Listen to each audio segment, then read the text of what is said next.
Madame, Monsieur, bonjour, ravi de vous retrouver. Nous sommes le 10 février. Il est 8 h et nous serons ensemble jusqu'à 9 h 30 en compagnie de Mina Abed comme chaque week-end. Mina, bonjour. Bonjour. Comment ça Bonjour va? à tous, ça va. Ça se passe bien? Très bien. J'étais pas là hier, tu nous avais emmenés où? À Tamarasset. Oh, c'est magnifique, hein? Il fait bon en ce moment? Bah oui. Il fait bon tout au long de l'année à Tamarasset. Exactement. Oh, bon, un petit peu chaud en été, mais là ça va. Mais même en été... Pas autant qu'Adrar. Oui, pas autant Bon. qu'Adrar, voilà, effectivement. Mais il fait quand même chaud. Ah, c'était un beau voyage que vous avez fait hier? Excellent. Sans moi? Bon, que partie remise, hein, jeudi prochain. Hein. Moi, jeudi prochain, Inch'Allah. tu auras une petite surprise. Ah, ça, j'adore les surprises. Et ben voilà. J'adore les surprises en plus. Alors, aujourd'hui, nous allons nous intéresser à une thématique d'actualité, à une thématique d'urgence même. On va s'intéresser au changement climatique. Ça te va? Très bien. Alors, on va parler de changement climatique. Finalement, on va revenir un petit peu sur les véritables causes du changement climatique. On sait très bien que si on revient un petit peu à l'histoire de la Terre, Mina, eh ben, la Terre a connu plusieurs épisodes d'ailleurs de changement climatique dans l'histoire de la Terre. Pas autant, mais bon, oui. Il y a eu des épisodes qui ont même été à l'origine d'extinction massive de certains habitants de la Terre. C'était bien entendu avant l'apparition de l'homme. Tout à fait. Voilà. Et justement, nous allons revenir un petit peu sur les changements climatiques, les véritables causes des changements climatiques et surtout la grande question aujourd'hui, est-ce que nous sommes arrivés au point du non-retour ou y a-t-il encore de l'espoir pour redresser la situation? Donc, ce sera une thématique que nous allons aborder ce matin en compagnie de notre invité, donc géologue. Nous allons nous intéresser aussi au sport, puisque la Ligue algéroise de triathlon sera organisée demain, donc le 11 février. Nous en parlons. Donc, c'est une ligue qui est destinée aux jeunes de 6 à 9 ans. Ah oui, c'est sympa, bien ça. ça. Oui. Franchement, oui. Voilà. Pour les enfants donc de 6 à 9 ans, nous parlerons également ce matin d'artisanat. L'artisanat sera présent ce matin parmi nous en compagnie d'une artisane, elle qui s'intéresse à un très beau travail. Ce sera la peinture sur verre. Tu as déjà essayé? Non, mais j'aimerais bien, par contre, oui. Voilà, c'est très très intéressant, ça détend. Toi, tu as fait autre chose par contre? J'ai fait plein de choses. Mosaïque, entre autres. Voilà, mosaïque, on en parlera probablement un jour. Hein? Oui, on en pourquoi parle d'ailleurs. On en a déjà parlé. On en a déjà parlé, mais aujourd'hui, ce sera la peinture sur verre. Il faut dire que c'est un domaine vraiment qui détend. Hein. Comme tout autre art, hein, d'ailleurs, Exact. Ça détend. Travail artisanal. Hein, oui. Ça détend. Voilà, nous parlerons également ce matin de consommateurs et la protection du consommateur, notamment à travers les emballages. Aujourd'hui, les emballages font polémique aussi. Hein. Donc, qu'est-ce qui est bon, qu'est-ce qui n'est pas bon pour emballer les aliments, pour garder déjà leur qualité, pour ne pas qu'il y ait contamination aussi des produits alimentaires. Nous en parlons ce matin en compagnie de notre expert. Mais sinon, comme chaque vendredi, Dr Fethi Benachnou sera parmi nous et on parlera en compagnie du Dr Fethi Benachnou d'épilepsie. Voilà. Aussi, les taux d'épilepsie plutôt augmentent hein, ces temps-ci. Oui. Et on incrimine beaucoup hein. les jeux vidéo, les écrans et... paraît-il. C'est vrai que quand on achète une console où il y a toujours un petit avertissement au début quand on l'allume, attention, ça peut provoquer des crises d'épilepsie. Et effectivement, je connais des personnes qui ont fait des crises d'épilepsie à cause de certains jeux vidéo. Eh ben voilà, donc encore une fois, il faut tirer la sonnette d'alarme hein, par rapport à l'exposition excessive des écrans. Et justement, Dr Fethi Benachnou répondra à nos questions. Voilà pour le menu de cette matinée. Merci encore une fois à Amel Almi qui nous a concocté ce menu. Sinon, Mina, tu nous donnes quelques nouvelles du ciel? De bonnes nouvelles, hein, bien sûr. Hein, certainement. Effectivement. Allez, ce sera juste après cela.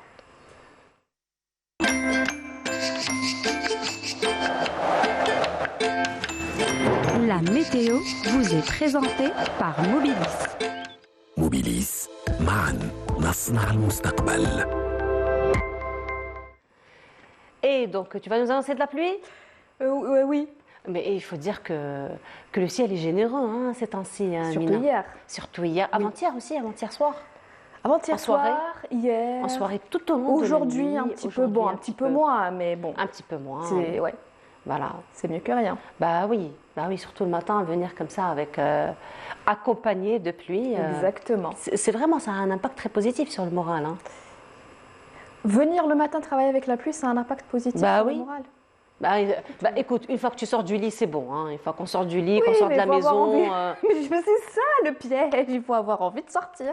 Oui, mais une fois que tu sors, Quand tu arrives à une sortir. fois que tu sors, oui, mais on sort. En même temps, On quand arrive à sortir, on est là si, quand si même, on Mina. sort du lit le matin, Oui. un vendredi avec de la pluie, c'est que vraiment on n'a pas le choix.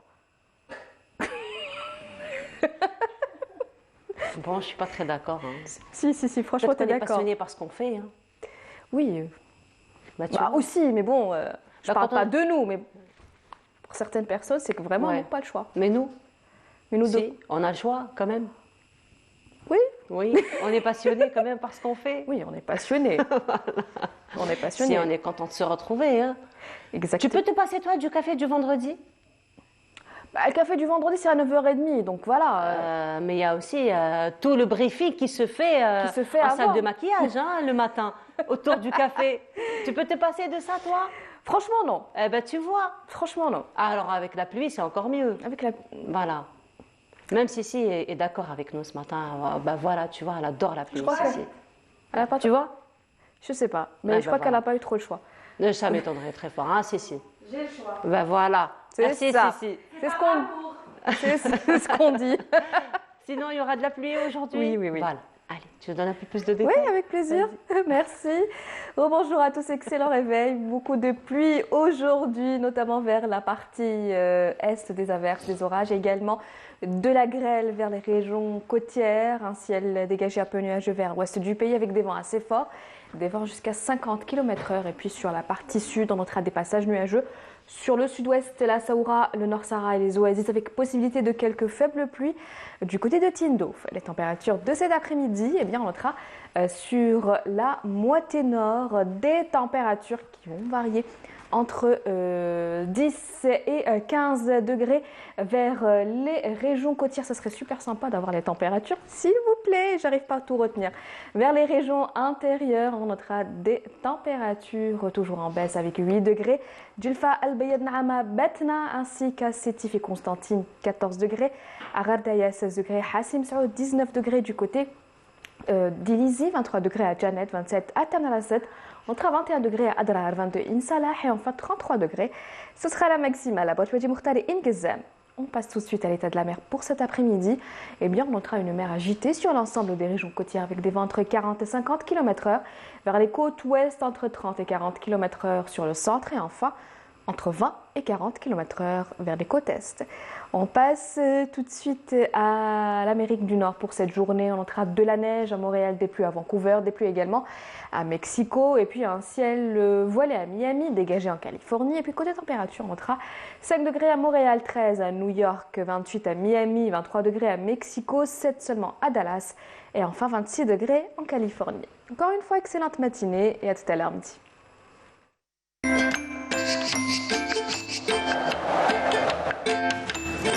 La météo vous est présentée par Mobilis. موبيليس معا نصنع المستقبل. Finalement, Mina, les températures sont plutôt agréables. Hein 14 degrés. 14 degrés, oui. Voilà. Plutôt Ça va, agréable, non, il fait pour pas un mois si de froid. février, Pour ça un va. mois de février, ça reste. Mais quand même, à l'extrême sud, température 33, plutôt ça en commence à hausse, hein. augmenter. Voilà, ça commence à augmenter, hein, mine Ça de rien. commence à augmenter. Voilà, sinon, il y aura de la neige au niveau des hauteurs. Le matin. Le matin, au Oui, niveau des ce hauteurs. matin, oui, au niveau des hauteurs, 900 000 mètres d'altitude, oui. Mhm. Ah, bah, c'est parfait. Merci beaucoup, Mina. Merci. Mina, on se retrouve tout à l'heure après le journal télévisé du midi. Avec plaisir. Après celui de 19h. Et bien Tout sûr, à on ne va fait. pas rater le café du va pas vendredi, rater, hein, ouais, sous la exact. pluie en plus. Hein. Sous la pluie. Heureusement qu'on ne sera pas sous la pluie. mais bon. Heureusement qu'on ne sera pas sous la pluie, mais on sera accompagné de pluie. On sera accompagné quand même. de pluie. On sera accompagné de pluie. Merci beaucoup, Merci. Mina. Et ce sera pause musicale cette fois-ci. Ce sera une chanson religieuse qu'on vous propose et on se retrouve juste après en compagnie du docteur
Marto et docteur Fethi Benachnou est déjà parmi nous. Bonjour docteur. Bonjour. Comment ça va? Ça va froidement. Froidement. Mais j'aime ça. Mais il fait bon, hein, d'après les prévisions météo. Ah, j'ai pas écouté. Il va faire bon. Il va continuer à pleuvoir, mais il fera plutôt bon. 14 degrés. Qu'il continue à pleuvoir et à Voilà, neiger. qu'il continue à pleuvoir, exactement. Il fera environ 14 degrés. 14 degrés, ça va. Sans Non, de la bonne température, c'est rien. Je crois qu'il faut. C'est maintenant qu'on doit faire le plein d'eau et de pluie. Comme ça, Inch'Allah, on va passer Ramadan d'une façon agréable. Comme ça, en été, il n'y a pas de sécheresse, il n'y a pas de risque de maladie, il n'y a pas de. Notre agriculture, elle va produire. Bon, mais en même temps, c'est agréable l'hiver. C'est agréable. C'est vrai que on est plus en forme, hein, quand c'est. Oui, bien sûr. Oui. Pourquoi? Parce que c'est de la tonicité. Voilà, effectivement. Et aujourd'hui, docteur, on va parler de tonico-clonique. Je vais vous expliquer après. Voilà, alors aujourd'hui, on s'intéresse à une autre pathologie, on va dire. Pathologie. Mais dans un but de prévention, éviter. Voilà. On peut éviter cette pathologie. On peut l'éviter. Il faut faire le maximum pour l'éviter, la prévention. Encore une fois, ce sera séance de prévention, votre compagnie. Oui, bien sûr, docteur. Non. Donc on va parler d'épilepsie. Épilepsie. Voilà. Et le plus important, c'est à partir d'une pathologie, grâce au progrès de la science et de la recherche, on peut voir venir cette maladie, cette pathologie. Et de ce fait, faire tout son possible pour l'éviter, pour ne pas tomber. Et alors, je vais démontrer pour l'éviter, bien entendu, docteur, il faudrait qu'on sache quels sont les éléments déclencheurs de cette maladie. Qu'est-ce que c'est que cette maladie et qu'est-ce qu'il a?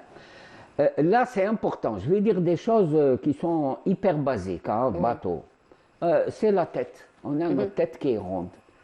Mais qu'est-ce qu'il y a dans cette tête? Premièrement, une machine merveilleuse, comme vous le dites à chaque fois. Il faut savoir qu'on découpe la tête médicalement parlant. On a le front, la face antérieure, on a une face postérieure et on a des faces latérales. D'ailleurs, le terme de lunette en arabe vient de nadar, noadar. Ça, c'est nadar, c'est pariétal. Il y a une chose, deuxièmement, on parle maintenant de voiture électrique. C'est la voiture de la future, tout ça. Nous sommes électriques, nous sommes des êtres humains, des hommes avec grand H, des hommes électriques. C'est un peu l'exercice qu'on faisait à chaque fois en physique, pour nous expliquer ce que c'est qu'électrique, le fameux exercice avec la règle, on se frotte comme ça à la tête. Et ça, c'est l'électricité statique. Statique, voilà. Mais à l'intérieur de la boîte crânienne, on appelle ça une boîte crânienne, il y a le cerveau. Le cerveau, en arabe, on dit « Sayyid al-Hayat », c'est le roi de la vie. Et c'est de lui que partout les... Troisièmement, vous savez, quand on va en cardiologie, on vous met des électrodes. C'est pour capter. Et au bout de l'appareil, vous avez un papier qui sort avec un gribouillis. Ce gribouillis, c'est on contrôle l'électricité qu'il y a dans le cœur. Ça, c'est important. D'ailleurs, il y a l'électricité dans le cerveau et dans le cœur. Une double électrification, entre guillemets. Et ensuite, ça s'appelle ECG, électrocardiogramme. On fait également la même chose au niveau de la centrale électrique qui est l'EEG, électroencéphalogramme, pour capter l'électricité qu'il y a dans le cerveau. Ensuite, il y a des neurones. Les cellules du cerveau fonctionnent, on les appelle des neurones. Et il y a des synapses, c'est-à-dire des contacts entre elles. Chaque neurone transmet à l'autre. C'est quelque chose de merveilleux, le cerveau. Et là, c'est important, l'épilepsie, c'est quoi? C'est quand il y a eu, pour le moment, je dis souffrance cérébrale, souffrance des cellules. Et il y a une décharge, on appelle ça un orage électrique au niveau de certaines parties du corps. Le temporal, le frontal, et la zone d'élection du cerveau, c'est la zone frontale. c'est elle qui fait, qui étudie tous les éléments et nous fait prendre une décision. Vous voyez que tout ça est électrique et que Allah subhanahu wa ta'ala, il nous a créé électrique. Maintenant, on parle de voitures électriques. Là, c'est important. C'est quand il y a une souffrance cérébrale, une souffrance des cellules cérébrales, il peut y avoir ceci. On part dès le début. Chez les enfants, les nourrissons. Vous savez que l'élévation de température, ça détruit les cellules du cerveau. Oui.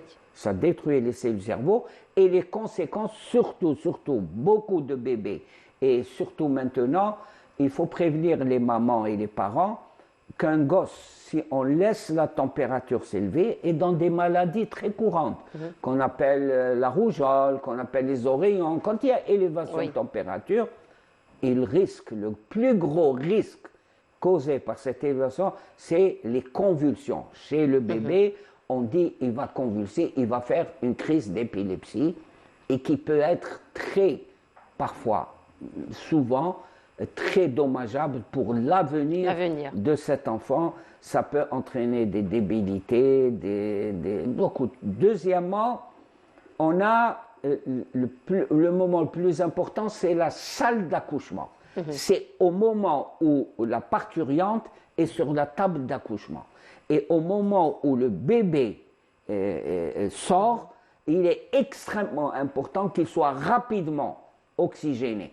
Pour être plus précis, le cerveau doit être rapidement oxygéné et il faut mettre le paquet pour éviter, on parlait de prévention, éviter certaines formes d'épilepsie, c'est avoir des salles d'accouchement hyper performantes.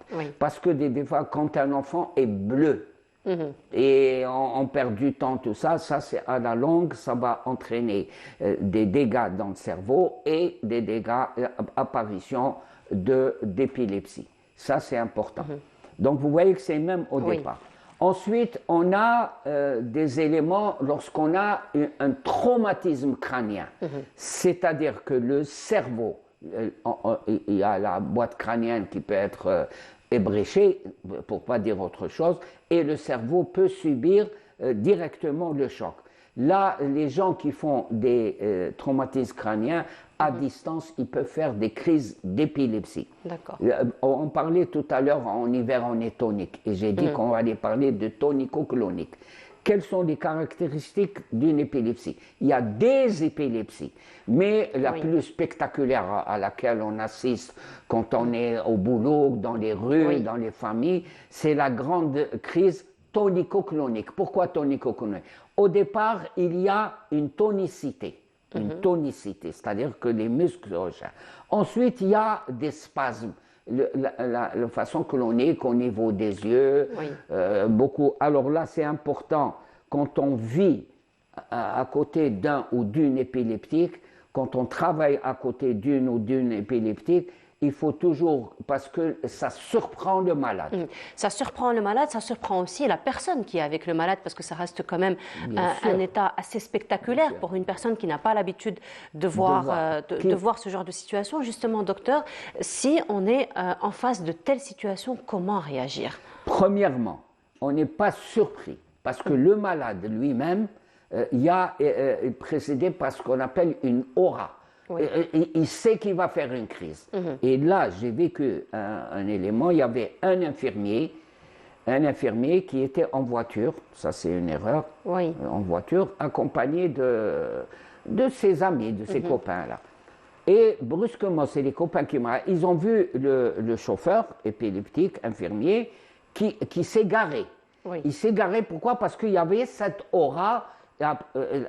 Et deuxièmement, ce qui est le signe le plus important, c'est que celui qui a subi la crise, au réveil, selon des étapes, au réveil, il ne se souvient plus de rien.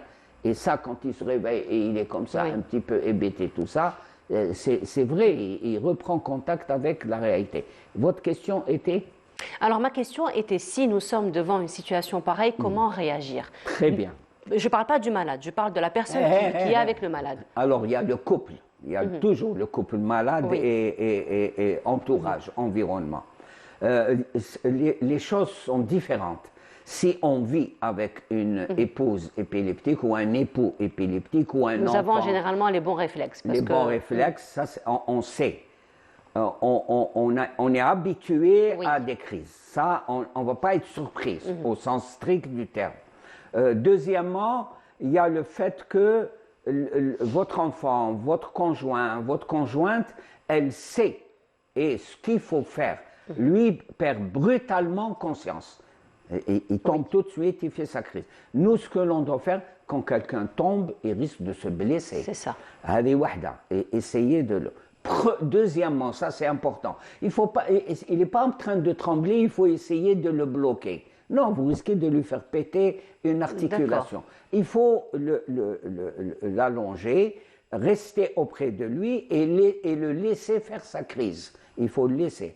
Il y a un élément, parfois, lui-même est surpris et il se mord la langue. Parfois, il y a des coupures de langue. Nous, classiquement, on met au niveau de la... Voilà, ça c'est la position latérale de sécurité. On met quelque chose à mordre. Surtout, pas essayer de mettre les doigts, parce qu'il risque de vous les couper. Là, ce qu'on voit, c'est la position latérale de sécurité. C'est dégager les voies aériennes. Parce qu'il va ronfler. Je ne sais pas si vous avez essayé, il a ronflé. Donc, il faut que les voies aériennes soient libérées pour que la personne fasse ça. Il y a des étapes. Ensuite, il se calme et éviter, surtout, votre question est importante, éviter, surtout lorsqu'on connaît la personne, on vit avec elle, on connaît qu'elle est épileptique, éviter qu'elle tombe et qu'elle ne se blesse. D'ailleurs, à un certain moment, on mettait des casques aux épileptiques avec des bandes de caoutchouc, tout ça, autour de la tête pour que s'il tombe, Mais le plus important, c'est de porter assistance. Porter assistance, rester auprès du malade, le laisser faire sa crise. Bien sûr, s'il est sur le bord d'un précipice ou d'un balcon, tout ça, on essaye de l'éloigner, mais très souvent, il ne faut pas l'entraver ou dire non, c'est pas du tout ça.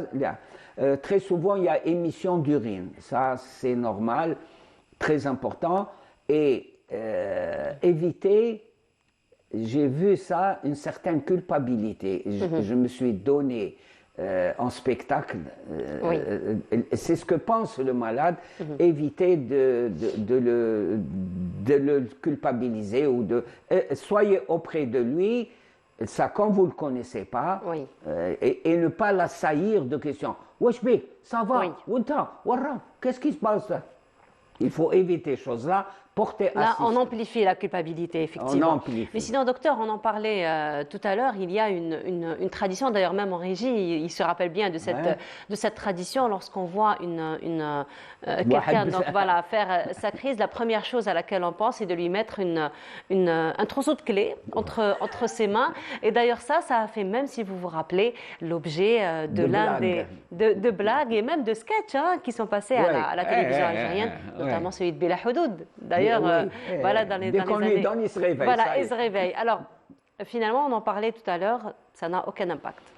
Ça n'a aucun impact et on en parlait tout à l'heure. D'où vient finalement la tradition ou la réflexion de mettre un métal comme ça dans les mains d'un épileptique? Premièrement, au point de vue appellation en arabe, dans l'algérois, nous, on appelle la crise d'épilepsie un sakina. Mais dans la langue arabe pure, c'est-à-dire on parle de sakina. Sakina qui est la sérénité. C'est drôle comment ce glissement du mot de la sérénité. Sakina, ça vient aussi du couteau. Ça représente aussi le... Dans l'ouest d'Algérie, on dit Sakin. Sakin, c'est un mot arabe. C'est c'est un couteau. Mais là, sakina et sakina. Ce qui me frappe, moi, c'est sakina qui est un état de sérénité. Et sakina où c'est un orage électrique. Donc ça c'est important. Votre question, ça, on aimerait que nos anthropologues fassent des études pourquoi on met le hadid, mais médicalement parlant, au jour d'aujourd'hui, aux connaissances d'aujourd'hui, ça n'a aucun sens. Oui. Mais sait-on, est-ce que le fer dégage des produits, voilà. Ça, je suis en train de... Voilà. Ou des énergies, aujourd'hui on parle beaucoup d'énergie. D'énergie. Voilà. Et ça, c'est important. Il y a parfois il y a des traitements. Il y a des traitements de l'épilepsie, c'est des traitements à vie. Donc, il faut éviter. Je reviens à la prévention, à savoir que les salles d'accouchement, ça doit être important. Éviter les accidents de la route. Parce que quand on a un traumatisme crânien, vous nous l'avez expliqué. Traumatisme crânien, et il y a toutes ces choses-là. Il y a des médicaments et on peut même aller en chirurgie, mais ça, c'est d'être. Voilà. Une chose qui est importante, arrêtons les traitements traditionnels. Ça, c'est important. Je crois que dès qu'on sent qu'il y a un épileptique ou et surtout nos pédiatres, il faut qu'ils fassent une étude précise, une anamnèse précise. L'histoire, est-ce qu'il a eu une hyperthermie, est-ce qu'il a eu la rougeole, comment ça s'est développé, faire de l'éducation parentale aux mamans. Quand il y a une température élevée, il ne faut pas couvrir, parce que pour parler de tradition, la rougeole, on le couvre d'un truc et mettre un petit truc rouge. Un petit truc rouge. De toute façon, ça, comment ça s'appelle? Voilà, elle vient de me le dire, la réalisatrice. Ça a un nom, le truc. Voilà. Il faut juste un truc rouge. Généralement un bout de fil en laine rouge. Voilà, vous voyez que la maladie... On y reviendra de toute façon pour parler de la fièvre parce que ça reste quand même un sujet très fondamental, effectivement. Pourquoi pas la semaine prochaine? Voilà, il faut avoir l'aval quand même de Amal Almi. Oui, bien sûr. L'épilepsie, c'est très important. On peut la prévenir. Il faut la prévenir. Et il faut vacciner les enfants, on revient à la prévention. Et il y a tous les traitements possibles, et il y a des progrès immenses. Et on peut faire de la chirurgie, mais je ne préfère pas en parler parce que pour l'instant, priorité à la prévention, docteur. Voilà. Ça, c'est important. Merci beaucoup, docteur. On se retrouve vendredi prochain pour une autre thématique, encore une fois, de prévention. La fièvre. Pour la fièvre, voilà. Non, mais qui reste quand même, comme vous l'avez dit, mais c'est la période. C'est la période, effectivement. Merci beaucoup, docteur. On se retrouve vendredi prochain, Inch'Allah. Et cette fois-ci, nous allons nous intéresser un petit peu à l'histoire de la Terre. Et nous allons, en compagnie de Anissa Bouzid, au niveau du musée de géologie qui se trouve au niveau de la fac centrale. Et on se retrouve juste après.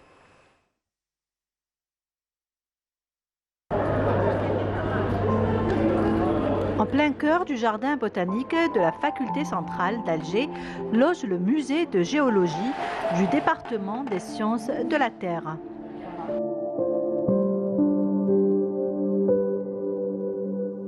En fait, ce musée-là, il a un caractère particulier avec le musée d'anatomie et la bibliothèque, puisque avec la bibliothèque universitaire, qui est l'une des plus grandes bibliothèques d'Afrique, le musée d'anatomie et ce musée-là de géologie, de paléontologie et d'archéologie,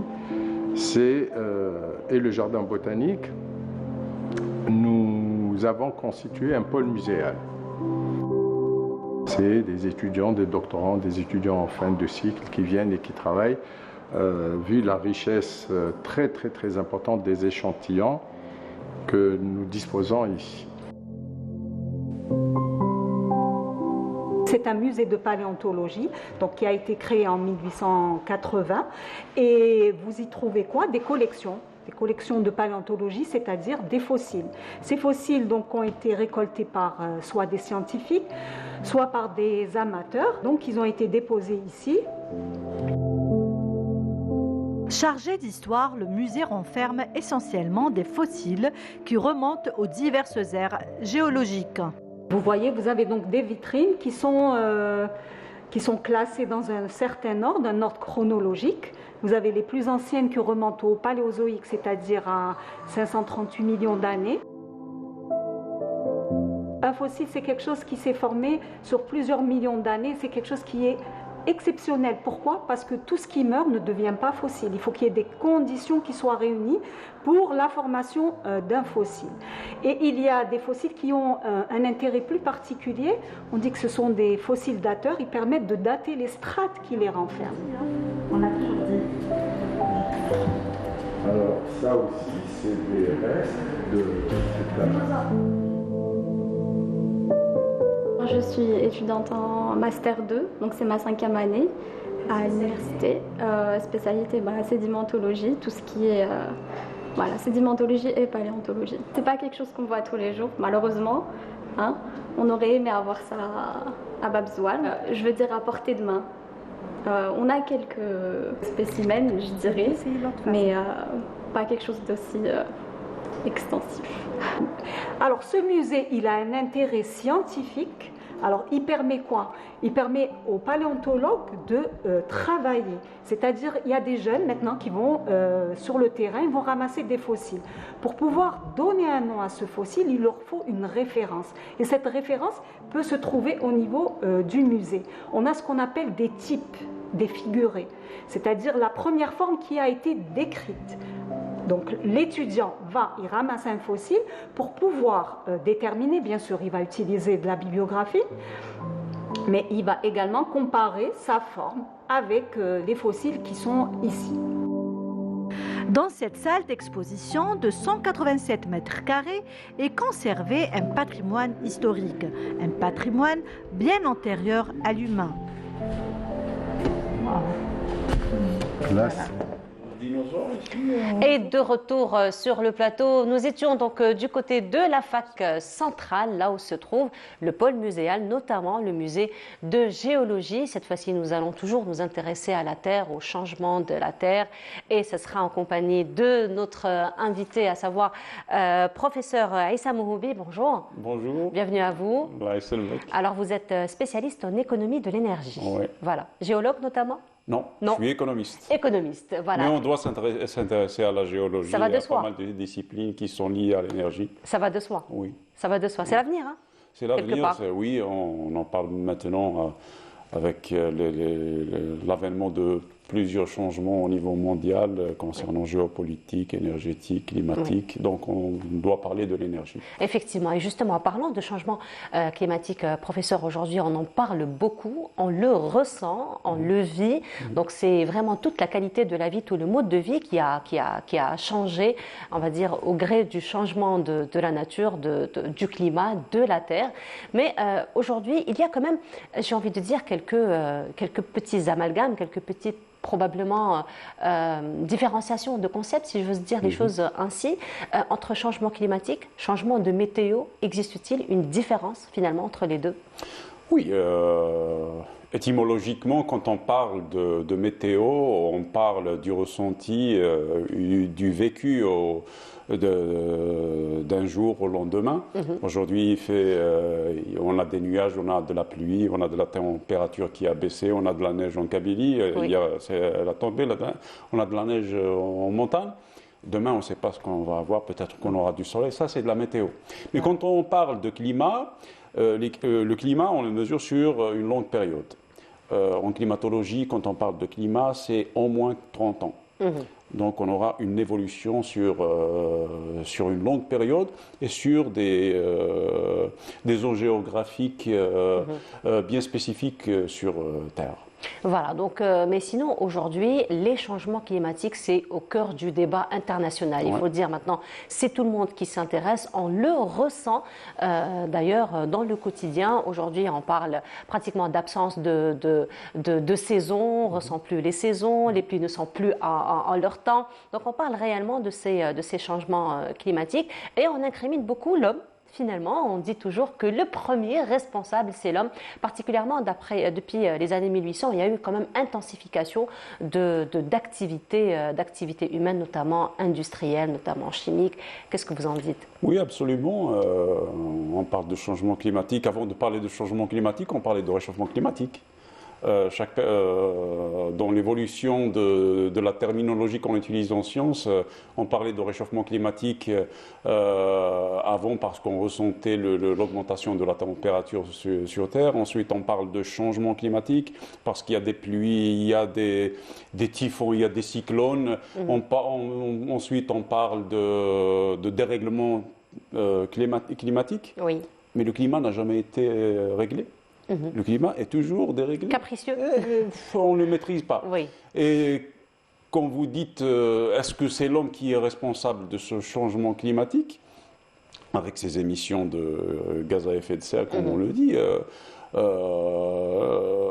l'histoire climatique nous montre que la Terre a vécu plusieurs phases où l'on avait ressenti et enregistré de la chaleur supérieure à la chaleur qu'on enregistre actuellement, avant même l'avènement de la révolution industrielle du début du 19e siècle. Ensuite, on a vécu des périodes très froides et on n'a pas vécu des hivers et des étés comme on devait les ressentir. Alors justement, professeur, vous avez ramené des images qui nous expliquent un petit peu, un peu mieux ce que vous êtes en train de nous dire. Probablement, vous pourriez nous les commenter? Oui, comme vous voyez, en premier lieu, vous avez la phase qui s'étend à partir de 985 ou 90 jusqu'à 1350, 60. On appelle ça la période chaude médiévale. C'est l'époque où, par exemple, les Vikings ont conquis le Groenland. D'accord. Le Groenland, on appelle en anglais Greenland. Ça veut dire quoi? Greenland, c'est terre verte. Terre verte. Avant, elle était verte. Elle était verte. Parce qu'on avait cette période chaude où l'on n'avait pas de glace sur le Groenland. Il y avait des arbres, il y avait de la verdure. Donc, à cette période-là, c'est tout le monde qui sait qu'on n'avait pas des émissions à gaz à effet de serre causées par l'homme. Parce qu'on avait de la biomasse, on allumait du feu, des petits feux qui ne peuvent pas causer ce réchauffement climatique. Ensuite, on est plongé dans une période glaciale. Et on est sorti de cette période à la fin du 19e siècle. D'accord. Ensuite, à partir du début du 20e siècle, la température a commencé à augmenter. C'est vrai que si on revient encore un peu plus loin dans l'histoire, ces changements climatiques ont aussi causé pratiquement l'extinction de plusieurs espèces à des périodes, bien entendu, assez espacées dans l'histoire. Oui, la Terre a recensé des périodes de glaciation et de déglaciation. Ça, c'est causé à d'autres phénomènes naturels qu'on appelle l'excentricité de la Terre. L'excentricité de la Terre, elle cause des glaciations et des déglaciations. Si vous voulez qu'on va arriver à ces points après. Mais vous montrez ici un graphique très intéressant où vous voyez l'augmentation du CO2 dans l'atmosphère. On le mesure avec des ppm. ppm, c'est-à-dire parties par million. D'accord. Vous voyez qu'on a 400, actuellement, on a 400 parties par million, c'est-à-dire 4%, 0,04% de CO2 dans l'atmosphère. Et vous voyez que la température de la Terre est restée stable. La tendance, elle est stable. Donc, il n'y a pas corrélation entre la concentration du CO2 avec l'augmentation de la température. Avec une simple régression linéaire, comme les statisticiens et les économistes le font, on peut mesurer ça et on voit qu'il n'y a pas corrélation entre température et concentration du CO2 dans l'atmosphère. Donc finalement, quelles sont les véritables causes aujourd'hui de tous ces changements, de tous ces bouleversements climatiques? Oui, on peut expliquer ça avec les cycles de Milankovitch. Vous avez la précession de la Terre qui tourne comme une toupie, mais avec des cycles qui s'étendent de 19 000 jusqu'à 24 000 ans. Et nous avons les cycles causés par l'obliquité de la Terre entre 22,1 degrés et 24,5 degrés. Et nous avons les cycles causés par l'excentricité de la Terre qu'on vient de citer. Avec cette excentricité de la Terre, et je vais expliquer ça brièvement avec l'obliquité de la Terre. Quand la Terre change d'obliquité, donc le rayonnement solaire sur la surface de la Terre change, donc on aura des changements climatiques. Il y aura l'augmentation de la température pendant des périodes et une diminution pendant des périodes. Et il y a le graphique suivant qui montre ça. Voilà l'obliquité de la Terre qui change. Et on aura des changements climatiques. Il y a un autre graphique qui nous explique l'excentricité de la Terre. La Terre qui tourne autour du Soleil, elle est bousculée par ce qu'on appelle les planètes géantes, à l'exemple de Jupiter et de Saturne. Quand Jupiter et Saturne s'approchent du Soleil, elle bouscule la Terre et la repousse, et elle fait, au lieu qu'elle fasse un cercle parfait autour du Soleil, elle fait un cercle elliptique autour du Soleil et elle s'éloigne du Soleil et on vit des périodes de glaciation. Mais c'est des cycles de 100 000 ans, attention. De 100 000 ans. On est loin, on est au milieu, on se vient de rapproche. sortir de la dernière glaciation qui date... 19e siècle, ce que vous avez dit. Non, parce qu'il y a des cycles intermédiaires. D'accord. On est sorti de la dernière glaciation depuis 18 000 ans. Ah. Ce qu'on appelle la période anthropocène.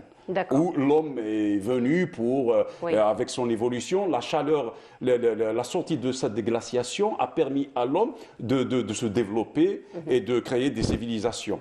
Afin de mesurer ça, on peut mesurer, 100 000 ans c'est long. C'est lent, mais on peut mesurer ça. Il y a une équipe de glaciologues. C'est lent pour nous, autant qu'humains, mais pas aussi lent pour l'histoire de la Terre, pour la Terre elle-même. Voilà. C'est court. C'est très court. Mais pour moi et vous, ou vous et moi qui vivons pas beaucoup sur Terre, on ne peut pas voir ça. Mais on peut le voir avec des enregistrements que la Terre nous a permis de voir. Il y a une équipe de glaciologues internationale qui a visité un lieu qui s'appelle Vostok, c'est le lac Vostok en Antarctique. On a extrait des carottes glaciaires qui nous a permis de mesurer la concentration de CO2 dans les isotopes contenus dans ces carottes glaciaires. Et ça nous a permis d'avoir ce graphique-là. Vous voyez que chaque 100 000 ans, il y a glaciation et chaque 100 000 ans, on a déglaciation sur Terre. Mais ce qui attire surtout l'attention, c'est que la température, elle précède la concentration du CO2. Vous voyez que le graphique bleu de la température, il précède le graphique de la concentration du CO2. Ceci explique quelque chose de très important qu'il faut signaler, c'est que ce n'est pas le CO2 qui cause la température, mais c'est le contraire, c'est la température qui cause le CO2. Alors, on va comprendre par là que c'est le Soleil, finalement, qui est un petit peu responsable ? Avec cette bousculade de planètes qu'on vient de citer. Mais il y a un autre phénomène on va l'expliquer. Mais j'aimerais appuyer dessus, sur le graphique précédent. On peut faire une petite expérience. Si vous prenez par exemple une bouteille d'eau pétillante. D'accord. Vous l'ouvrez, vous la mettez dans un lieu chaud, et une autre bouteille, vous l'ouvrez et vous la mettez dans un frigo. Et vous les laissez pendant une journée.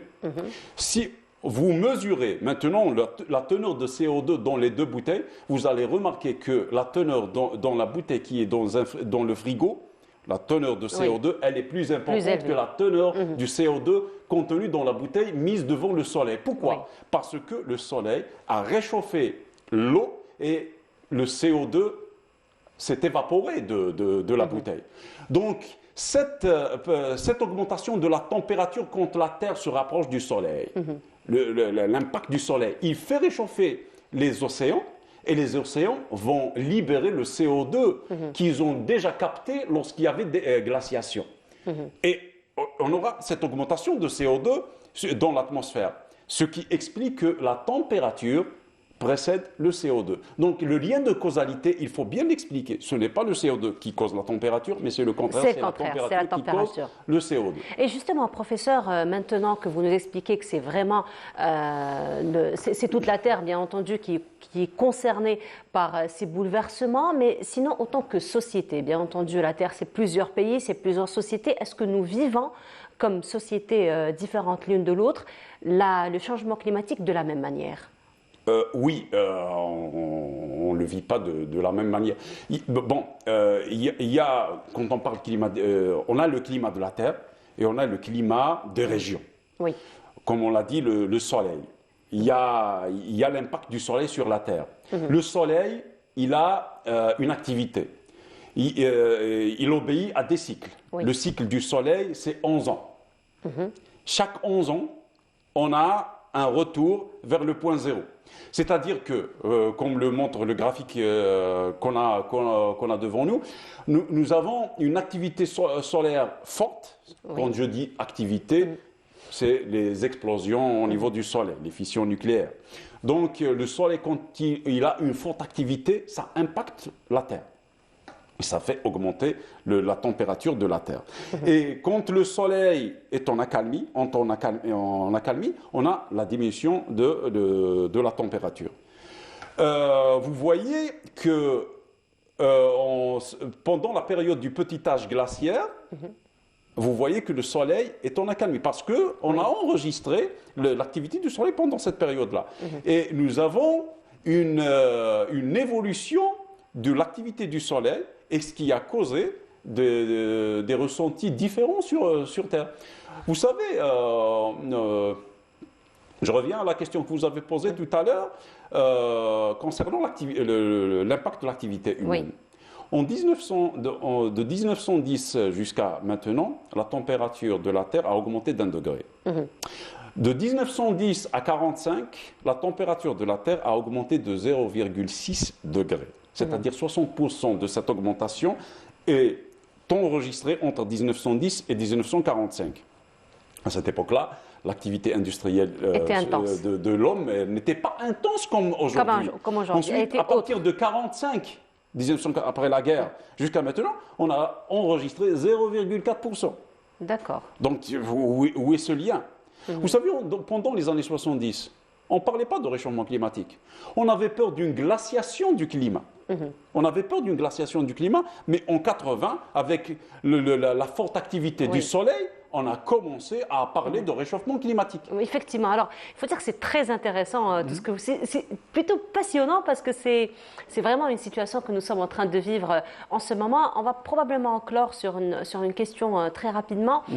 Aujourd'hui, donc, il est vrai que le réchauffement climatique a beaucoup de conséquences et des conséquences négatives. Surtout, aujourd'hui, on parle beaucoup d'apparition de nouvelles maladies, de virus, de dégradation de biodiversité. On parle de beaucoup de conséquences, mais il faut dire que les spécialistes au travers le monde essaient de trouver des solutions un petit peu pour avoir une meilleure qualité de vie. Alors, est-ce que c'est une situation réversible? Est-ce que nous sommes arrivés au point du non-retour? Est-ce qu'il y a espoir finalement de redresser la barre? Et surtout que vous nous expliquez que c'est un phénomène tout à fait naturel. Écoutez, madame, je ne suis pas aussi pessimiste que ça. C'est tant mieux, hein? Ah oui. C'est tant mieux. Ah oui, subhanallah, on est entre les mains de Rabbi subhanahu. Donc, il faut dire merci aux émissions de gaz à effet de serre. Oui. Parce qu'on a étudié quand on était enfant que la plante prend du CO2, ensuite elle nous donne de l'oxygène. Vous savez, depuis il y a 30-40 ans, on a gagné 18 millions de kilomètres carrés de verdissement sur la Terre. D'accord. Parce que, avec cette augmentation des émissions de gaz à effet de serre, peut-être émissions ou libération de, de CO2 de la part des océans, ça a permis à la plante de respirer mieux. Donc, il y a même des expériences qui ont été faites dans des laboratoires où l'on a concentré le CO2 dans une atmosphère et on a réduit l'arrosage par l'eau et on a des résultats très favorables concernant la croissance de la plante. Voici les bonnes nouvelles dont nous avions besoin, finalement. Et les économistes de l'énergie disent que si la température de la Terre augmente de 2, c'est la température dont on a peur dans les différentes COP et dans les différentes conférences, de 2 degrés à 3 degrés, la Terre ira mieux et l'économie ira mieux. Et quand je dis économie, pas au sens de gagner de l'argent. L'économie, ce n'est pas seulement gagner de l'argent. C'est gagner de l'argent et avoir un bien-être social et protéger l'environnement. Protéger l'environnement de quoi? Pas des émissions de gaz à effet de serre. Le CO2 n'est pas nocif. Ce qui est nocif, c'est le dioxyde de carbone qui tue les gens. Qui tue aujourd'hui, effectivement. Et ce qui est nocif, c'est les particules fines. Ça, et il faut trouver des solutions afin de les maîtriser. Alors justement, professeur, là vous nous tendez la perche par rapport à l'économie d'énergie. Probablement, vous serez parmi nous les prochaines émissions pour en parler. Ça va me faire plaisir. Le plaisir est partagé. Merci beaucoup, professeur, d'avoir été parmi nous ce matin. C'est toujours un plaisir de vous recevoir. Merci. Je rappelle, professeur Mohoubi Issa, vous êtes économiste d'énergie. Voilà, spécialiste en économie d'énergie. Merci beaucoup d'avoir été parmi nous ce matin. On continue cette fois-ci. Nous allons vous proposer un très beau portrait que Rilas Ould Hamouda adressé à une freestyler. Je vous laisse voir et on se retrouve juste après.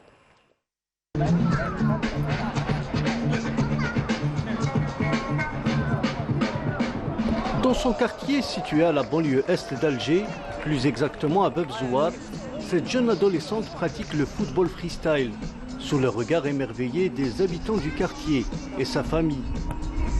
En plus que ça soit une discipline qui peine à se développer en Algérie, rares sont celles qui adoptent ce sport.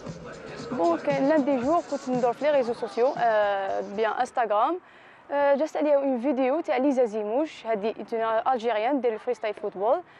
شفت لا فيديو ديالها جو اتيراتني لا فاصون تاعها اللي تلعب بها بالفوت. قلت علاش ما نسييش وعلاش ما نديكوفريش هذا الفريستايل. ابخي دخلت اليوتيوب حبيت سقسيت عباد ثاني يديروا فريستايل في الجي يعرفوا كاين بزاف يديروا فريستايل ما يحبوش يبانوا.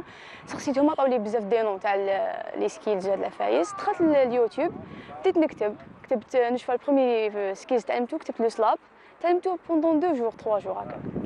Lina, depuis son jeune âge, elle était passionnée de football. حنا كيفاش ديكوفرينا هاد لا باسيون عندها سي لقيناها تلعب بزاف البالون، تحب بزاف البالون كدا نشريو لها لي البالون تاع الفوت، لقيناها تلعب هنا في الحومه بزاف. Les gestes de base du football freestyle, Lina Kartous les a appris grâce aux vidéos postées par les pionniers de cette discipline et certains champions, comme Wassim Belsiliman, qui a fait d'ailleurs plusieurs shows en Algérie, Nawal Hadjaf, qui a longtemps été en tête, ou encore la championne du monde, Lisa Zimouche.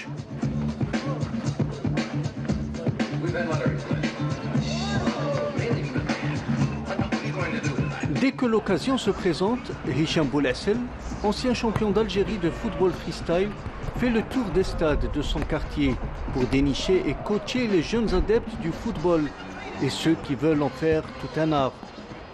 Pour lui, le sport c'est avant tout un équilibre. هنايا بداو الكومبيتيسيون الاولى تاع الفريستايل بدات في 2011 اللي كان فيها بوقره دارها واس شامبيون دو موند تاع الفريستايل. باش شاع هنا في الجزائر 2014 باش تسمى بان الفريستايل. اكسبيريونس مانيفيك ما نقدرش نستغنى عليها. بيان تعلمتها ما كاش بزاف ديزاد ان شاء الله تاميليور اكثر. بون في الديزاد هنا ما كاش شغل لي كلوب اللي يتعلموا فيهم الفريستايل، كل واحد يتعلم وحده في الفريستايل. Actuellement en deuxième année secondaire, Lina compte bien évoluer tout en jonglant entre ses études et le football freestyle.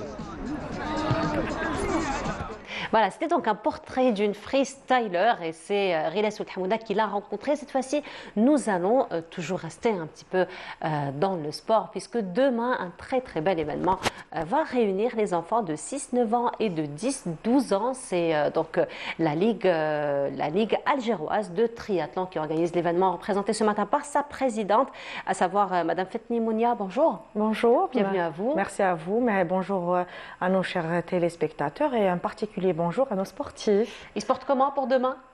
Ils sont emballés vu que c'est la première compétition de l'année 2023.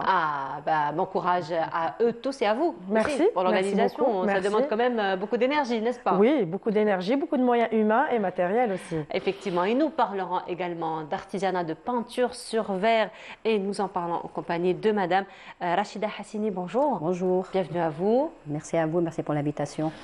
Voilà.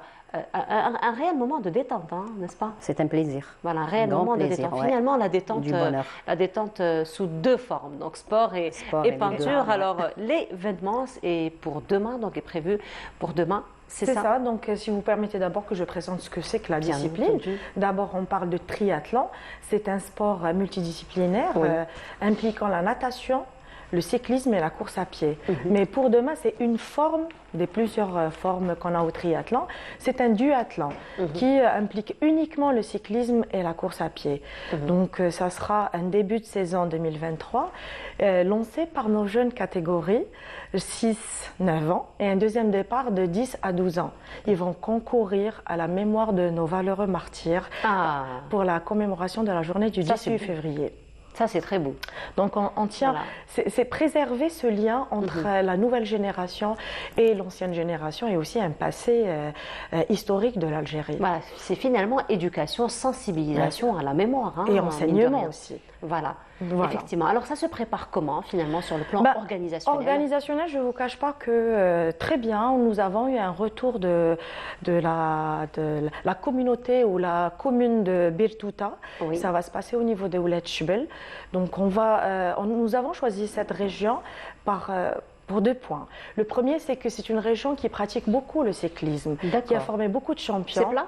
C'est plat, oui. D'accord. Plat, la Bétija. C'est pas Alger, ça. Hein, c'est pas tout à fait Alger, oui, c'est au sud d'Alger. Oui. Donc, c'est une région qui a formé beaucoup de champions en cyclisme. Nous avons les Ahef, les Meridji, par exemple, les Chouider, c'est des anciens champions en cyclisme. Donc, nous avons. C'est pour essayer de sensibiliser cette nouvelle pratique. C'est une pratique qui enchaîne les sports. Il faut savoir que j'ai parlé d'impliquer les 3 disciplines, mais sans arrêter le chrono. C'est une course contre le chrono, mais enchaîner les 3 disciplines, c'est quand même assez difficile et particulier et aussi spectaculaire. C'est ça le charme de ce sport. C'est de pouvoir et de se challenger, d'enchaîner de natation, en cyclisme et en course à pied. Aussi une 4e contrainte qui est la transition. C'est de faire vite, de passer d'une discipline à une autre. Donc, d'une part, et la deuxième part, c'est une région qui est connue aussi pour ses martyrs. Oui. Donc, le coup d'envoi de la saison avec la jeune catégorie, la nouvelle génération, tout en restant avec le lien du passé de l'Algérie. Effectivement, mais sinon, sur le plan entraînement, sur le plan préparation des athlètes, des sportifs qui vont participer, ça s'est passé comment? Alors, ça s'est passé, les entraînements, ça se passe au niveau des clubs. Des clubs. C'est pratiquement, on va dire, individuel. Chaque entraînement se fait d'une manière planifiée ou sélective. Nous, c'est plutôt l'organisation. On fait en sorte de promouvoir et de vulgariser cette pratique à travers l'organisation des compétitions, d'exhibitions, de portes ouvertes, etc. Mais c'est le rôle des clubs et des entraîneurs de former cette génération, aussi d'orienter et de récupérer des anciens athlètes des différentes disciplines dont je viens de citer, à savoir natation, cyclisme et course à pied. Voilà. Alors vous avez parlé un petit peu de la course contre le chrono, bien entendu chacun son rythme. Justement, on va concourir et on va faire la compétition contre le chrono et bien entendu chacun aura son rythme. Mais sinon, c'est une compétition qui en moyenne va durer combien de temps? Bon, alors, pour cette fois-ci, comme c'est les petites catégories, les 6 ans, alors essayez de venir en masse pour encourager cette petite population et ces petites catégories. C'est des petites distances. Il faut savoir que le triathlon a différentes distances. La distance phare, c'est olympique, bien sûr. Oui. Mais pour les petits, ça sera des petites distances. Il y a le 500 mètres course à pied. Il y a 1 kilomètre de vélo. C'est quand même important, hein, c'est très important. Ouais. Oui, c'est quand même important. Voilà. Donc, ça va peut-être ne pas dépasser les 15 minutes en tout. Donc, 500 mètres de course pour les petits. Ensuite, ils enchaînent 1 kilomètre de vélo et ils terminent par 250 mètres de course à pied pour franchir la ligne d'arrivée. Quant au deuxième départ, c'est-à-dire la deuxième catégorie qui est de 10 à 12 ans, ça sera 1 kilomètre de course à pied, 2 km de vélo et 500 mètres pour finir avec une course à pied et franchir la ligne d'arrivée. Ah bah, ils sont bien préparés pour, hein, je pense, oui, parce que nous avons eu un retour important. Oui. Les enfants, ils sont tout excités de participer à un événement qui est dédié uniquement pour eux. Il faut savoir que la Ligue de triathlon ainsi que la fédération sont nouvellement créées et étant donné que c'est tout récent, donc il y a très peu de compétitions qui ne sont dédiées uniquement pour les enfants. Cette fois-ci, nous avons fait la journée dédiée pour cette petite catégorie. Ah, j'imagine que ça leur fait plaisir. Déjà qu'ils débordent d'énergie, hein, les enfants d'aujourd'hui. Oui, déjà. Alors, il faut savoir aussi que c'est un événement wilaya, mais nous avons invité des clubs qui tenaient à participer à cet événement. Donc, nous allons avoir comme invité les clubs de Médéa. Nous aurons des athlètes de Skikda, ainsi que de Belabès et Wahran.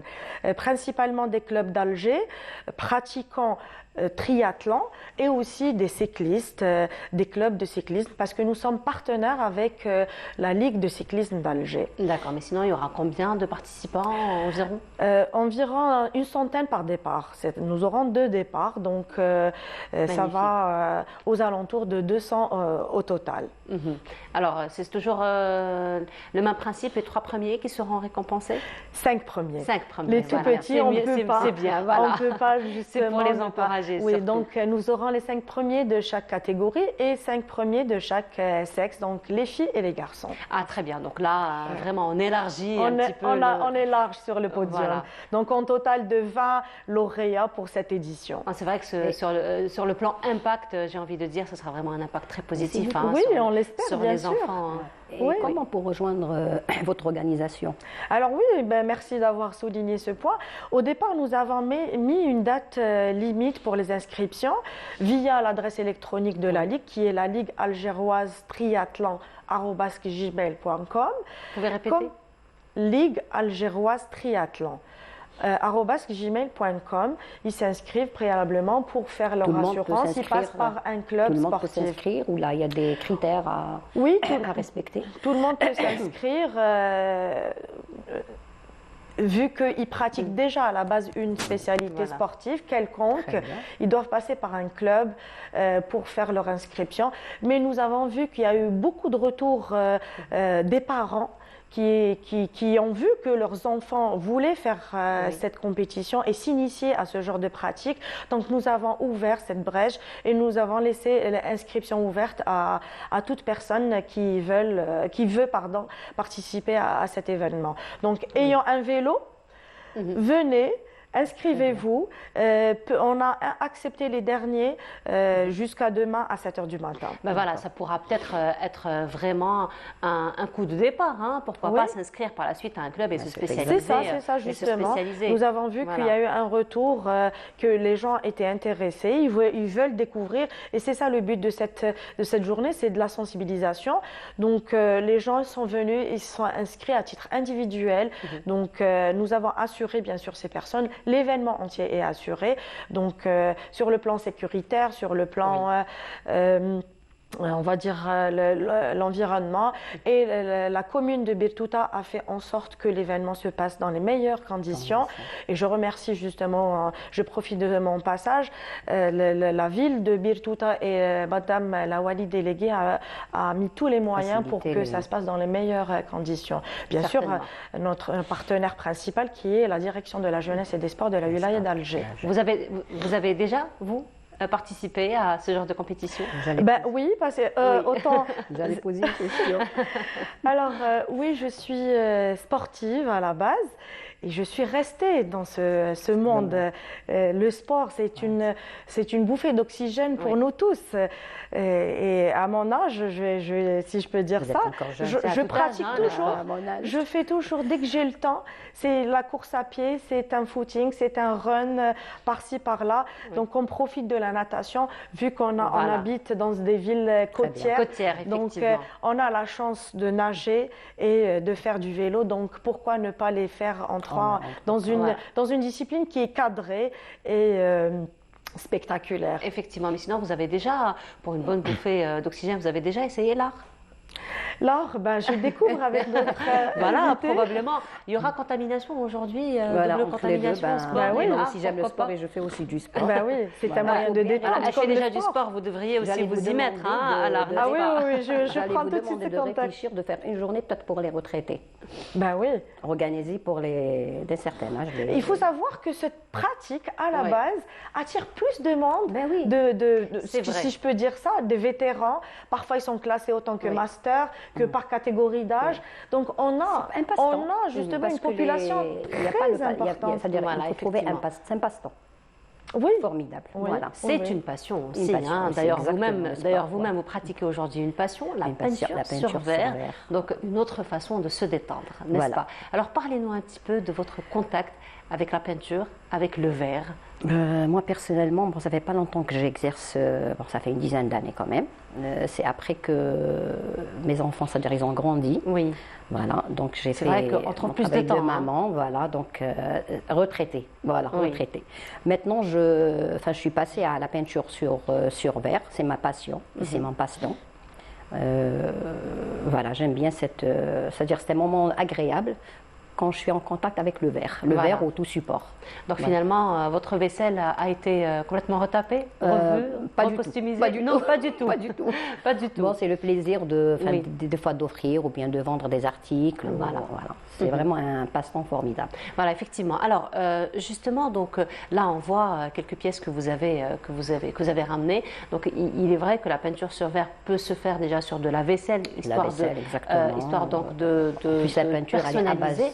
Voilà, personnalisé, mais il y a aussi de la peinture qui se fait pour décoration, donc ça peut être des cadres, ça peut être des tableaux. Ce que je fais aussi. Qu'est-ce qui vous attire le plus finalement?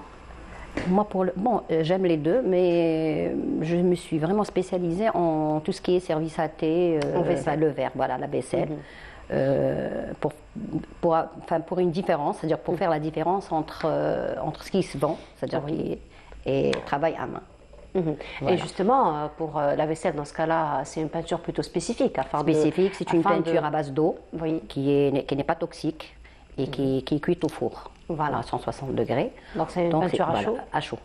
Voilà. C'est ce que pour la vaisselle, c'est ce que je fais. Hein. Mais il y a d'autres, c'est-à-dire une peinture qui ne se cuit pas, c'est-à-dire c'est pour les tableaux et les trucs. Là, c'est plus pour la décoration. Pour la décoration. Voilà, pas pour la vaisselle. Ce qui nous permet finalement de garder le plus longtemps notre vaisselle, hein, même si on la lave, n'est-ce pas? Voilà, donc on voit quand même que c'est accessoirisé. Là, c'est un bijou Kaby. D'accord. Bon, ça, je l'ai fait pour Yenaïr. D'accord. Voilà, donc il y a eu vraiment une demande dans ces articles-là. Donc c'est accessoirisé ou c'est peint? Parce que là, ça, c'est un accessoire. Ce que j'ai acheté, ça, c'est un bijou Kaby.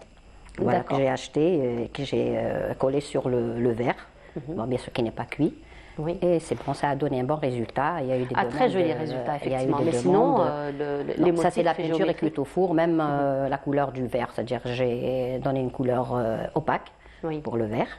Et l'autre, là, c'est Khamsa. Oui. Khamsa mélangé avec le côté berbère. Elle est de l'autre côté. Voilà. Donc, au fait, ce sont des motifs de votre propre création. C'est une inspiration. Une inspiration. De temps en temps, le soir, c'est-à-dire quand on dort, on a des idées. Généralement, c'est ça. On la nuit porte conseil. Oui, n'est-ce pas? La nuit porte conseil. Exactement. Mais sinon, vous êtes en contact, vous avez fait des expositions? J'ai fait des expositions, j'ai fait pas mal d'expositions. Bon, et je fais aussi sur ma page. C'est-à-dire je fais des ventes en ligne. Voilà. Mais sinon, vous êtes en contact. C'est ça l'avantage un petit peu de l'artisan, c'est qu'il est en contact direct avec. C'est ça le plaisir. Avec les. C'est un autre monde. Voilà, on est en contact direct, même si les personnes n'achètent pas forcément, mais il y a ce bel échange qui se fait. Exactement. Donc finalement, vous voyez qu'il y a de l'intérêt vers la peinture sur verre. Oui. Il y a toujours ce retour. Pour le moment, il y a une demande. En même temps, il y a beaucoup d'artisans. Et on apprend pas mal de choses. À chaque fois quand on rencontre un artisan, on apprend des techniques, c'est-à-dire on voit ce qu'il fait, donc on est toujours attiré par quelque chose. Voilà. Oui, voilà. Alors justement, aujourd'hui, les gens, vous le dites bien, donc s'intéressent, ils reviennent un petit peu à ce qui est artisanal, à ce qui est fait main, parce que ça reste quand même des pièces uniques. C'est ça un petit peu l'avantage. Bon, malheureusement, il y a des fois où c'est-à-dire comment dirais-je, les gens ne donnent pas le truc de la valeur. Voilà, la valeur au travail fait main. Ils préfèrent acheter moins cher, bien sûr, et dans les boutiques ou là dans les supermarchés ou là dans les centres commerciaux. Mais on rencontre quand même des personnes qui s'intéressent, qui donnent aussi des idées. En général, c'est quand on fait, c'est-à-dire ils font une commande. Et il y a les gens qui demandent des trucs, c'est-à-dire pour personnaliser leur demande. Voilà. Voilà, mais sinon, vous préparez un événement? Voilà, exactement. Alors, je suis aujourd'hui parce que normalement, c'est Madame Habs Hadji Khadija, qui est elle-même et son mari, c'est des artisans, et qui font le bijou de la mer. Et elle est en train de préparer un événement à El Kounouz. Elle a une galerie d'art à Chiraga. Donc, elle est là, elle est en train de préparer l'événement pour alors du 8 au 11. pour l'événement, du 8 au 11 mars. Du 8 au 11 mars, d'accord. Alors le 8, ça coïncide avec l'anniversaire de l'ouverture de la galerie. La galerie d'art. Et le 8 mars pour la journée de la femme. Oui, voilà, c'est vrai. La journée de la femme. Donc il y aura vraiment une palette d'artisans qui vont participer à l'événement. Et l'événement est intitulé Kounouz Bledi. D'accord. Voilà, elle a appelé Kounouz Bledi. Donc là, il y aura plusieurs artisans qui vont participer. Et le dernier jour de l'événement, il est dédié aux enfants cancéreux. D'accord. Voilà, donc il y a peut-être une exposition. Dédié aux enfants cancéreux, ça veut dire que les ventes, ils vont être dédiés à ça, voilà. Les rentrées. Les rentrées ou les ventes les rentrées des articles, donc seront destinées donc il y aura vraiment plusieurs artisans qui vont participer. Alors juste pour terminer, c'est-à-dire alors il y aura la céramique, la tenue traditionnelle. Il y aura aussi le tapis de Rerdaya et de Timimoun et et la vannerie de Togout. Il y aura beaucoup d'artisans et donc on laisse le suspense et venez découvrir ce jour-là. De la galerie Kounouz Bledi. Ça représente bien une palette d'artisans qui vont participer à cet événement. Qui viennent finalement des 4 coins du 8 au 11. Aussi. Voilà, donc on invite tout le monde à participer et je remercie Madame Hamsadji. Alors chez elle, franchement, c'est convivial et c'est... Effectivement. Voilà. Tout comme le plateau. Tout comme le plateau, elle a dit chez elle, convivial. On a l'impression d'être chez quelqu'un. Franchement, c'est très bien. Très bien. Ça nous fait plaisir. Tout à l'heure, on avait le trac. Et maintenant, c'est parti. Non, très bien. C'est parti, c'est très bien. En tout cas, vous êtes chez vous. Ça nous fait vraiment plaisir de vous recevoir. Donc, rendez-vous pris pour le 8, du 8 au 11 mars. Voilà. Et le dernier jour, ça va être pour les concerts. Inch'Allah. Rendez-vous pris pour demain. Pour demain. À partir de quelle heure? À partir, le premier départ se donnera à 8h30. À 8h30. On sera là-bas bien plus tôt, bien sûr. Vers 7h, 7h30 déjà. Inch'Allah, en tout cas, merci beaucoup d'avoir été parmi nous ce matin. Je rappelle, Madame Fatni Mounia, vous êtes la présidente de la Ligue algéroise de triathlon et aussi Madame Rachida Hassini, vous êtes artisane. Merci beaucoup d'avoir été parmi nous ce matin et belle réussite donc à tous les enfants. Merci beaucoup. Demain, Inch'Allah. Merci pour l'invitation. Alors, un petit coucou à mon mari. Il est en train toujours m'encourager et ça est pour mes sœurs et toute la famille. Et là, elle va me faire un problème. Du coup, je suis obligée de faire la même chose. Donc, un petit coucou à mon mari, sinon ça va mal.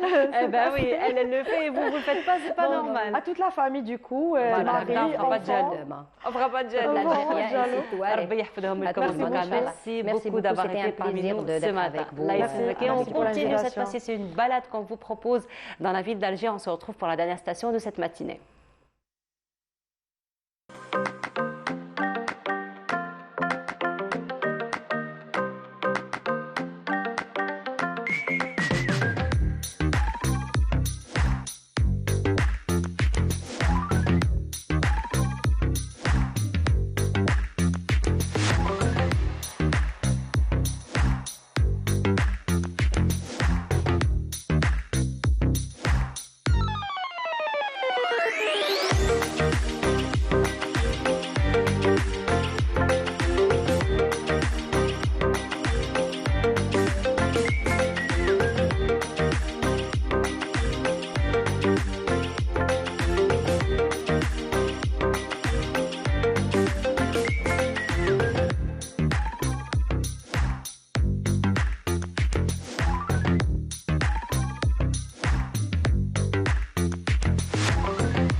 de retour sur le plateau. Cette fois-ci, nous allons nous intéresser à un sujet qui nous touche autant que consommateurs. Il s'agit des emballages et particulièrement les emballages métalliques. Nous en parlons en compagnie de notre expert ce matin, à savoir M. Mounir Benazoua. Bonjour. Bonjour madame. C'est toujours un plaisir de vous recevoir. Tout le plaisir est pour moi. Surtout que nous sommes touchés directement, donc autant que consommateurs, par donc tout ce qu'on voit au niveau des étalages. Ouais. Il faut dire que la première chose qui nous attire en tant que consommateurs, c'est l'emballage, n'est-ce pas? C'est vraiment la première chose qui nous attire. Première impression, effectivement, c'est ce qu'on appelle en anglais the eye catching, ce qui attire l'œil. L'œil, voilà. Donc c'est la première chose qu'on voit et c'est pratiquement l'emballage qui nous pousse à toucher, à acheter. Exactement. Acheter, voilà. Ça a un effet, l'effet marketing. L'effet marketing. C'est ça le but, c'est de vendre le plus de produits possible. Et justement, M. Benazoua, par rapport à l'emballage, il est vrai qu'il y a plusieurs emballages qu'on voit sur les étalages et les emballages qu'on voit le plus souvent, ce sont des emballages métalliques. Alors, pour ce qui est des emballages métalliques, finalement, c'est quoi comme métal que nous utilisons pour l'emballage? Avant d'entamer ce point-là, il faut d'abord classifier les emballages métalliques. En fait, il y a ce qu'on appelle une pièce qui sont les aérosols, 2 pièces, les canettes, de tout ce qui est soda, jus, etc. Et vous avez en dernier lieu les 3 pièces qui sont les boîtes de conserve. D'accord. Concernant les matières, vous avez de l'acier avec un revêtement d'étain, et c'est ce qu'on appelle le fer blanc. Ça, on trouve généralement utilisé pour, je vous en prie, utilisé pour fabriquer les boîtes de conserve. Tout ce qui est aluminium, c'est les canettes, des fois les aérosols également, les boîtes de conserve, les petites boîtes, les sardines, etc. Les sardines, le thon, généralement. Voilà. Il y a autre chose qu'on appelle l'acide chromé, il est vraiment rarement utilisé.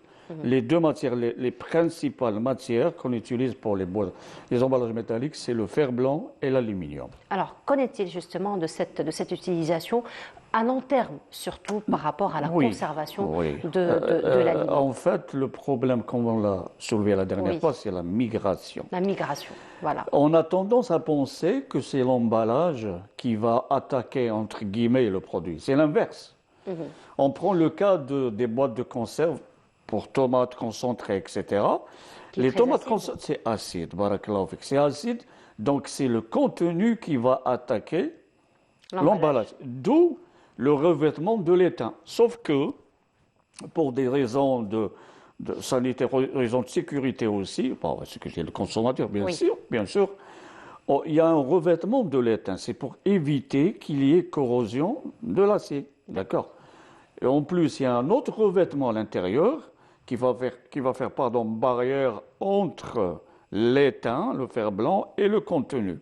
C'est pour cela que je recommande à nos consommateurs ne jamais, par exemple, ils achètent une boîte de conserve. Vous déversez le contenu entièrement.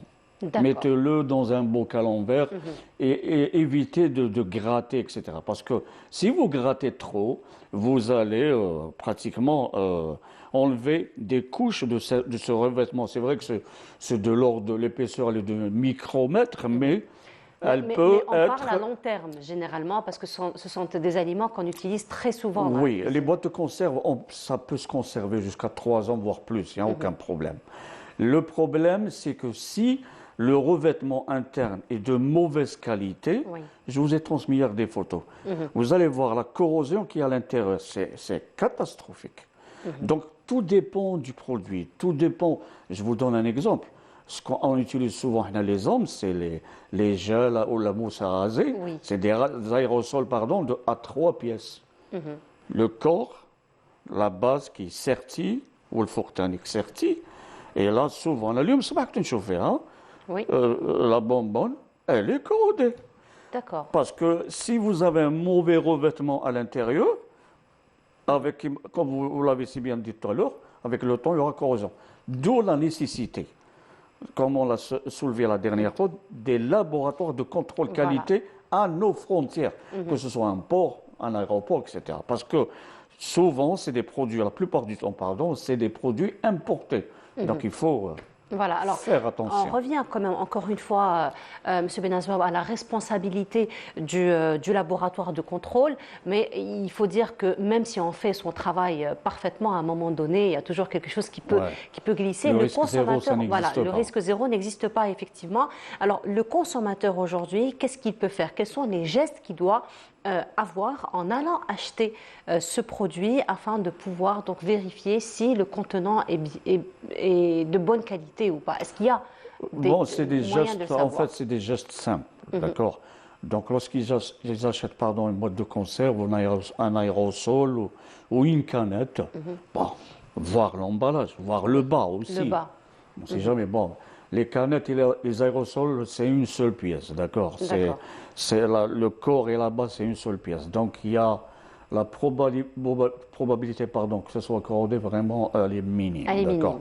Le risque se situe au niveau des emballages à 3 pièces, que ce soit des boîtes de conserve ou aérosols. Donc, lorsqu'ils ouvrent la boîte, ils déversent le contenu entièrement. Malheureusement, ce n'est pas le cas pour les aérosols, on ne peut pas le faire. Oui, on ne peut pas le faire. Le cas déodorant, etc. Heureusement, les déodorants, c'est une seule pièce, d'accord.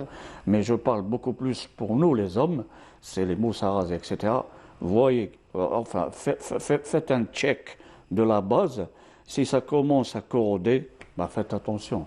Parce que sinon, ça va se propager à l'intérieur.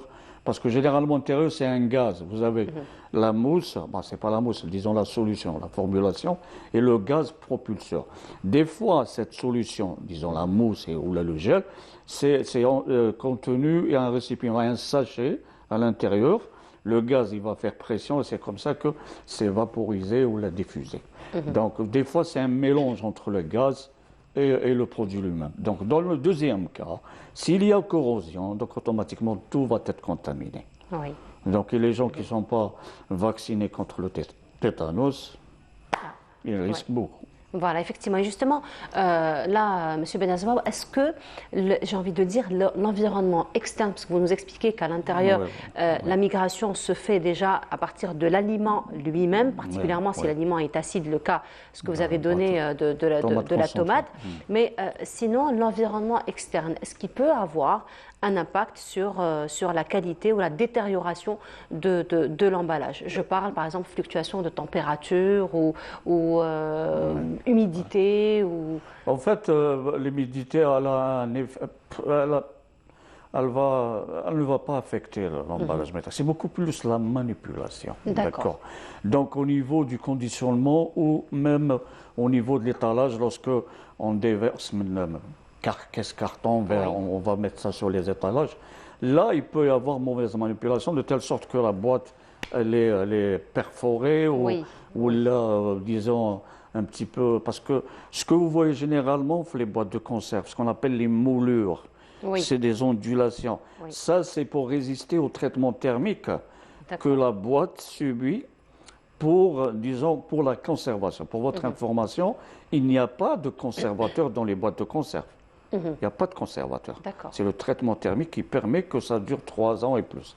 Donc, dans le cas où cette moulure est affectée, disons le métal troué, où il y a une petite bosse, etc., là, ça peut représenter un problème. Ça va fragiliser le corps et ça va perforer. Et c'est là on va amorcer la corrosion. Parce que la corrosion, c'est quoi?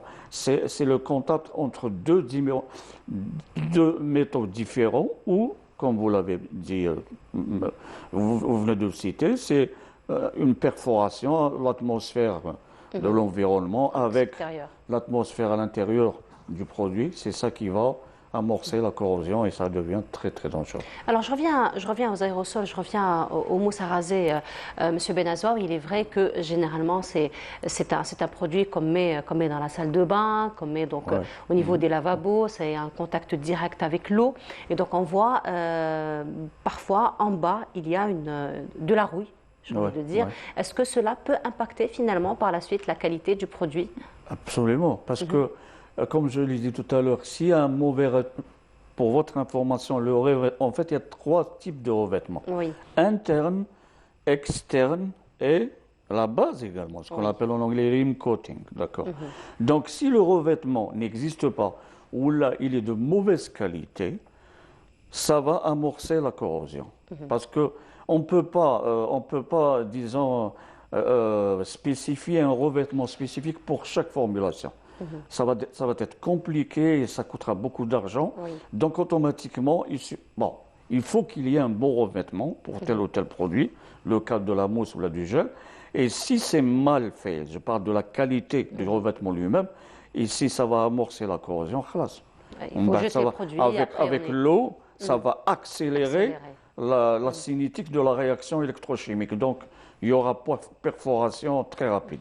Alors, vous avez évoqué donc deux types de métaux, le fer blanc, c'est ça? Le fer blanc, c'est ça. Le fer blanc et l'aluminium. Oui. Alors aujourd'hui, il faut dire, Monsieur Benazwa, que l'aluminium fait beaucoup polémique. On parle beaucoup de l'aluminium, on parle beaucoup des méfaits de l'aluminium, particulièrement à long terme.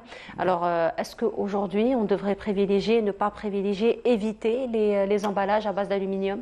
Oui, je suis entièrement d'accord avec vous. Malheureusement, ça fait partie maintenant de la culture de nos consommateurs. Je ne pense pas que si demain, les fabricants de la boisson, qu'elle soit gazeuse ou la fruitée, vont switcher de la canette aluminium vers le verre ou le carton. Ou la brique cartonnée, comme vous l'avez dit, c'est le plus safe que l'aluminium. Bien que la canette aluminium, il y a un revêtement à l'intérieur, mais c'est plus dangereux. L'aluminium, pourquoi ils insistent à utiliser l'aluminium? Parce qu'il est recyclable à 100%. Voilà. Donc en termes de coût, il n'y a pas mieux. Il n'y a pas mieux. Voilà. Donc encore une fois, il faut juste faire attention à ce qu'on achète. On va dire scanner un peu oui, c'est le mot. Voilà, c'est carrément scanner le produit avant de l'acheter. En tout cas, c'est toujours un plaisir de vous recevoir. Merci beaucoup pour tous ces conseils que vous nous donnez ce matin. Je rappelle, Monsieur Mounir Benazwa, vous êtes membre de la Fédération algérienne des consommateurs. Merci beaucoup d'avoir été parmi nous ce matin. Et voilà, nous arrivons à la fin de notre émission. Merci beaucoup de nous avoir suivis. Je vous souhaite une très agréable journée à tous. Et c'est avec un grand plaisir que je vous retrouve dès demain à partir de 8h. Au revoir. يا قدوس يا الله السلام جل جلاله المؤمن جل جلاله المهيمن جل جلاله العزيز جل جلاله سبحان الله والحمد لله لا إله إلا الله